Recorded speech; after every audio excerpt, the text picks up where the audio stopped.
कोटा शहर के बोरखेड़ा क्षेत्र में स्टील ब्रिज के निकट 80 फीट रोड पर सड़क पर 5 फीट लंबा मगरमच्छ घूमने का एक वीडियो सोशल मीडिया पर वायरल हो रहा है, जिसके चलते लोगों में दहशत पैदा हो गई।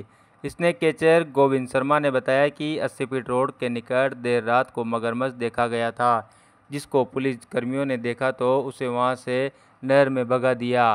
कोटा की सड़कों पर चंबल नदी से मगरमच्छ निकलकर आए दिन सड़कों एवं रिहायशी कॉलोनियों में घुस जाते हैं।